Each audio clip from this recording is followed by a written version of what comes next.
Welcome back. Ollie Bowler and Johnny Campbell are recent graduates from Cardiff University. They're both currently on placement years in architects' practices, and while they're working towards their masters in architecture, they'll be returning to Cardiff to study full-time in September this year. Although both have grown up elsewhere, Ollie near Bath and Johnny near Chichester, they instantly felt at home here in Cardiff, and it's been the location of many happy memories for them over the last 3.5 years. But that's not why they're here tonight. They created a DIFF or DIFF film homage using more than 10,000 photos of the city of Cardiff. It's quite a remarkable little film they've made, and it's best we let them tell the story. Ollie and Johnny, welcome to Worldview. Thanks very much. Hi. All right. Let's start with, first of all, what is this DIFF process, and how, and above all, why did you make a film about Cardiff? Well, having moved to Cardiff just over 3.5 years ago to start our degree, we instantly felt at home here, and kind of being architecture students became really interested in the city itself and the dynamics of how it works. And unlike many other cities that have expanded outside and with out of town retail parks, Cardiff's very much a kind of centralized city with the Millennium Stadium, with the St David's shopping centres, and with the castle and parks and all the shopping facilities.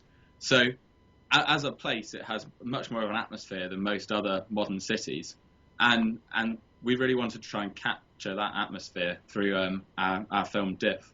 Yeah, and I think we wanted to capture it in a way that people who are here from day to day, people who live here, would see it in a different perspective and a new light that would make them turn around and kind of go, hey, this is a really cool place to be.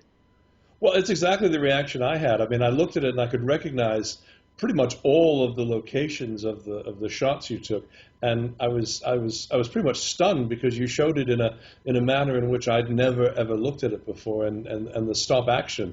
Now I got to ask you, with your love of architecture, you could have chosen any city in the United Kingdom. Why Cardiff? Well, I think that although we tried to capture as wide a range of places as possible, it's still very much from a personal perspective. And I don't think it would have received the reaction that it did, especially with other students, had we not had some kind of connection with the places we were filming. Because if we had tried it with a different city where we haven't spent 3 years, right, we might have just ended up recording shots of places that just don't mean anything to anyone.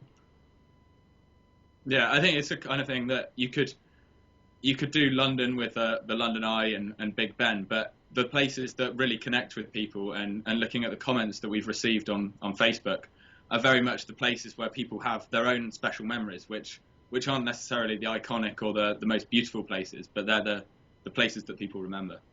Absolutely. I mean, I loved what you did with the boats and what you did on the water and everything. And I don't want to do too much of a spoiler here, but it really was remarkable. What do you see as next for your filmmaking career, or will you be devoted just back to architecture, or will you be doing more in this area? Well, we're taking on a few commissions that we've received since publishing DIFF. We've been approached by various different people, and we're currently working with them to see if we can do some deals and make some other films. So we're really looking forward to that side of things. But we're also continuing some other kind of creative endeavours, including the possibility of, whereas DIFF is a very bright and sunny view of Cardiff, trying to capture the more wintry and rainy and overcast side of the city. Yeah, I did see a rather interesting golden orb shining across most of the shots that you took that we don't normally see here in Cardiff. Can you explain what happened there? How did you manage to get the only sunny days in the summer? Well, I think for 5 minutes of film, it took about 8 months of waiting for sunny days. So yeah, we had to pick our moments well. Well, I have to tell you guys, I absolutely fell in love with it when I first saw it on Facebook. I think somebody had liked it and shared it, and I immediately shared it with everybody. And tell me a little bit about Facebook as a platform. How has that helped you in getting the film out there?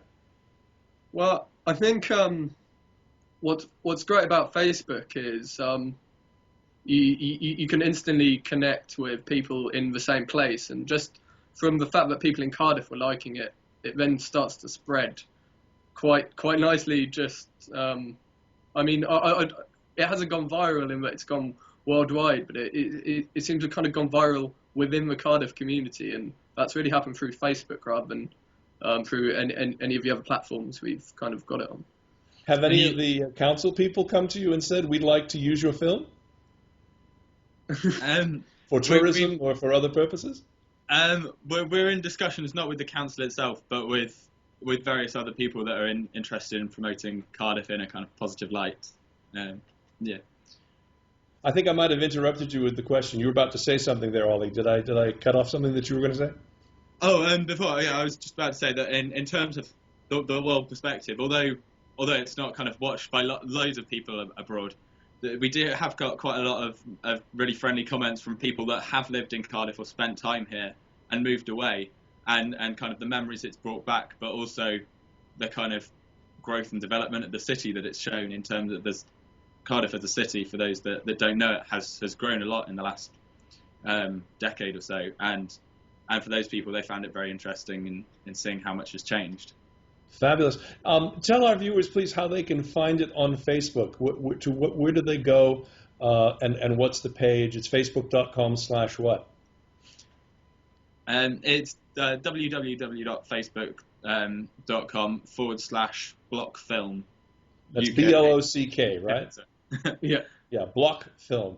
Okay, great. Yeah, it's so funny that when you guys actually wrote back to me and I saw the word block and I was trying to put it together, I thought, God, who have I offended now that I'm suddenly being blocked again? But it's block film is where they'll find you, right?